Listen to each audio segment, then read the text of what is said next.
ভারতের সম্ভাব্য উস্কানিমূলক অভিযান ঠেকাতে পুরোপুরি প্রস্তুত রয়েছে পাকিস্তান সেনাবাহিনী, এমনটাই জানিয়েছেন দেশটির একজন শীর্ষ প্রতিরক্ষা কর্মকর্তা। তিনি সতর্ক করে বলেছেন, ভারতের যে কোনো আগ্রাসনের জবাব এক ধাপ বেশি শক্তি দিয়ে দেওয়া হবে। এ প্রস্তুতি প্রধানমন্ত্রী থেকে শুরু করে মন্ত্রিসভা ও রাজনৈতিক মহলের মধ্যে আস্থার সঞ্চার করেছে। এটি প্রমাণ করে যে যুদ্ধোন্মাদ ভারতকে প্রতিহত করতে সম্পূর্ণ সক্ষম পাকিস্তান সেনাবাহিনী। এদিকে ভারতের নিজ দেশে কিছু বিশ্লেষক আগ্রাসী মনোভাবের বিরুদ্ধে সতর্ক বার্তা দিয়েছেন।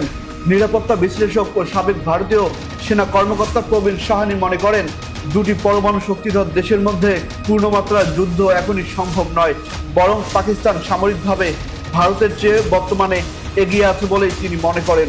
এছাড়াও পাকিস্তান ও চীনের সহায়তায় ইলেকট্রনিক ও সাইবার যুদ্ধে এগিয়ে রয়েছে, যা ভারতের মোবিলাইজেশন এবং বিমান বাহিনীর কার্যকারিতা ব্যাহত করতে পারে।